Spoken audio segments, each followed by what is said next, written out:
Hey YouTube, this is Jaden Storm coming from Team Shadow Strike, and this is going to be a deck discussional video over my CEO Yatracel deck. I'm going to kind of tell you a little bit of things that you're going to be looking that are going to be happening with this deck, just things that you need to watch out for. Kind of like a deck instructional video, like I've done a couple of them before. So I'm gonna just tell you a couple of things that maybe if you are building this deck that you can plan for, or just things that you need to keep in mind. So if you do face the deck, you can just be aware of, just to maybe spread a little more knowledge on the deck as a whole. So anyway, let's jump straight into this. So I'm going to get down here because I did some things, and I checked over some of my comments, and some of you seem to really like it being done this way. So I'm going to keep doing them this way, since that's what you guys seem to like. So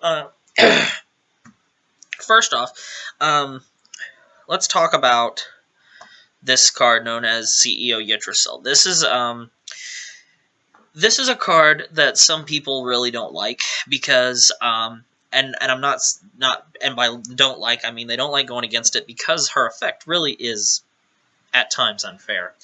I mean, at my local Saturday, I was facing someone, they had 12 cards in their hand, and they couldn't even attempt to guard her, and they were at 5 damage, and, I mean, and when you're taking that big of an attack and you can't use perfect guards on it, it really, really hurts.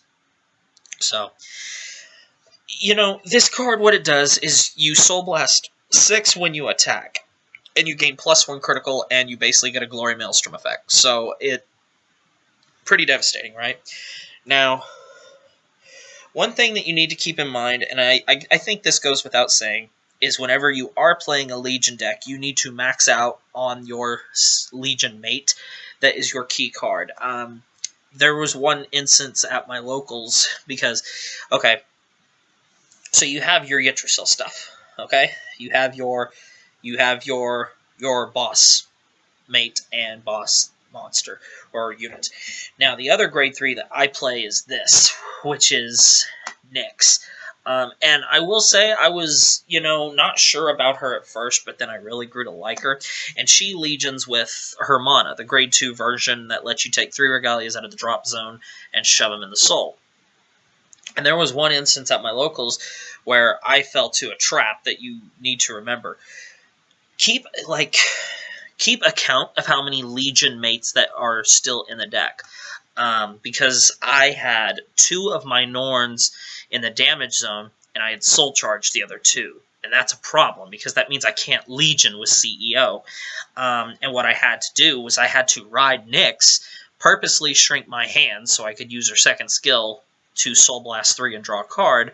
That way I could get one of these into the drop zone, so then I could re-ride CEO and then do the Legion. So it's something that is one thing you need to keep in mind. Now, I mean, and this deck really is pretty calm until you push for the Legion effect.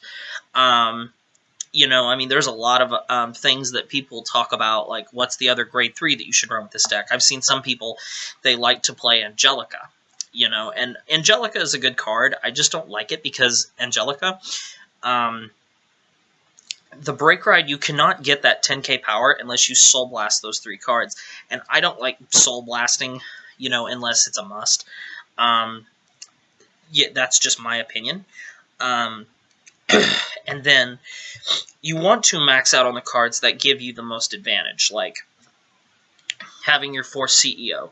Nyx, that's personal. But then when you come down here to your grade 2s, your grade 2s get filled up pretty quick. You're going to play 4 Norn, and I think you should be playing 4 of this card as well, her mana, because it helps you get your skill off again. And then these last 3 positions, there's a couple of cards that you can play. I don't think Witch of Grapes, which you played in Minerva, is needed anymore. Someone asked me, why don't I use the 12k attacker for Regalias? Jupiter. The answer to that question is because she's not a Regalia. And I don't want to have too many non-Regalia units floating around. And I have made a couple changes with this deck, so maybe I'll do an updated deck profile. But anywho, I like this better since all I play are Legion units. and I like having her to get a soul charge off.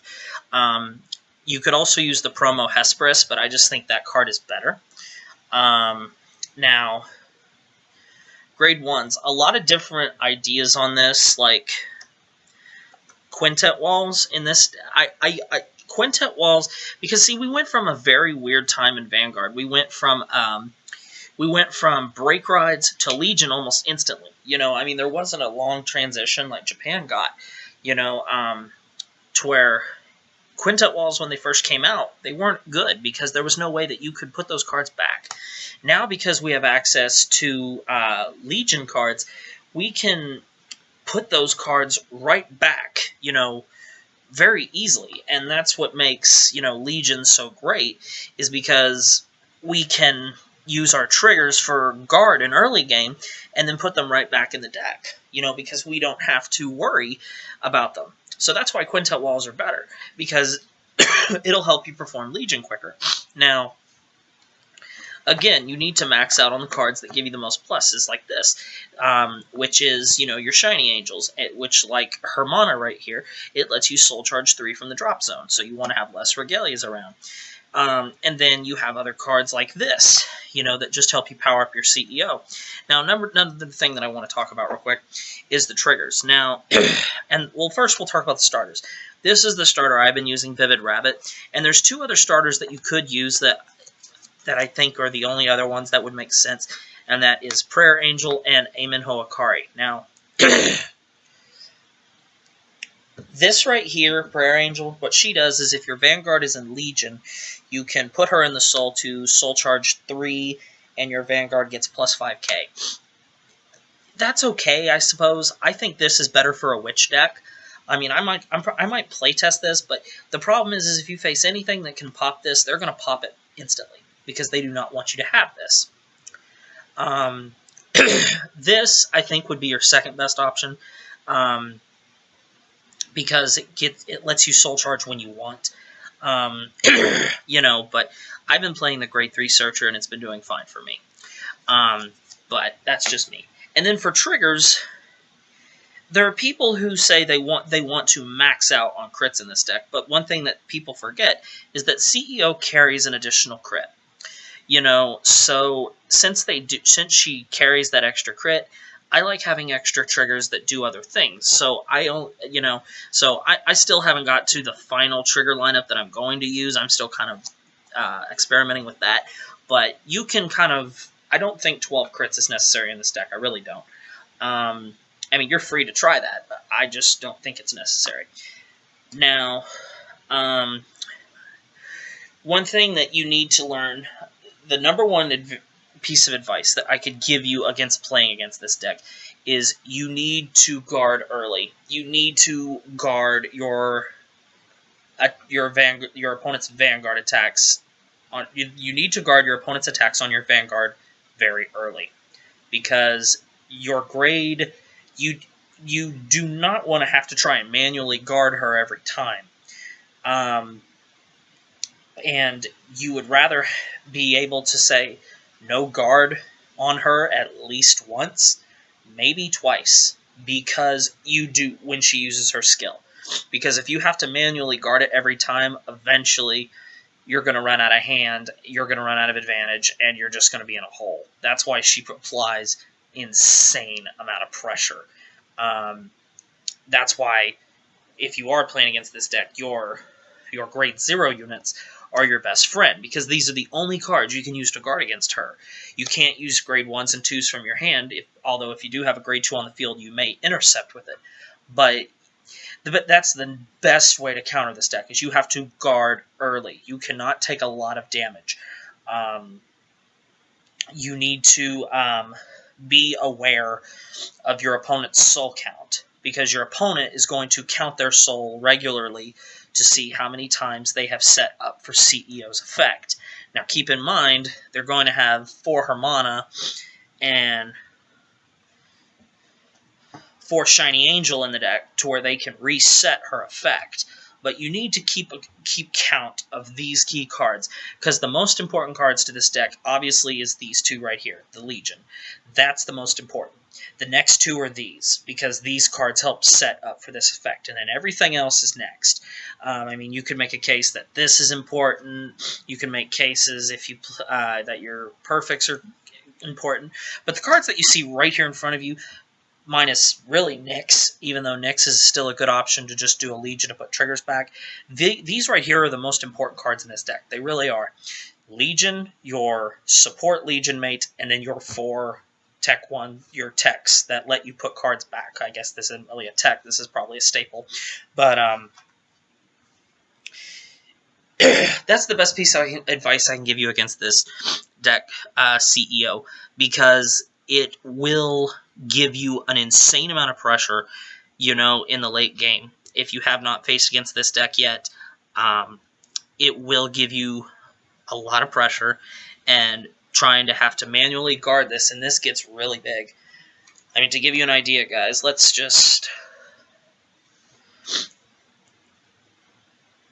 say,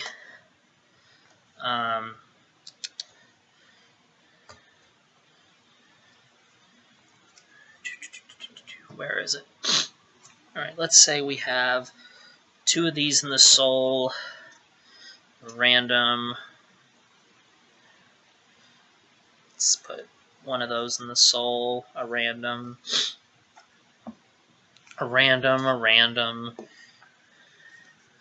We'll put my starter in here. And then let's say just a couple more random cards, because with this deck and you soul charging, you're going to have random cards just in the soul.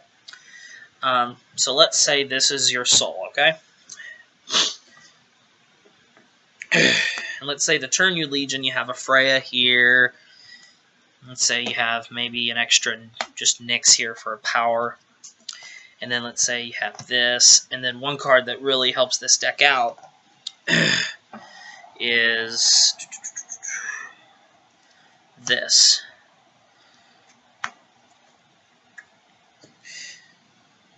Let's say the turn you perform Legion, you drop 1, counterblast 1, plus 5k. So now your Legion is at essentially 25 total. So normally what I'm going to do first is I'm going to attack with 1 column first, just to see if they all take a damage. Because if they're at 4 damage, then this attack is deadly. And then let's say, okay, CEO attacks.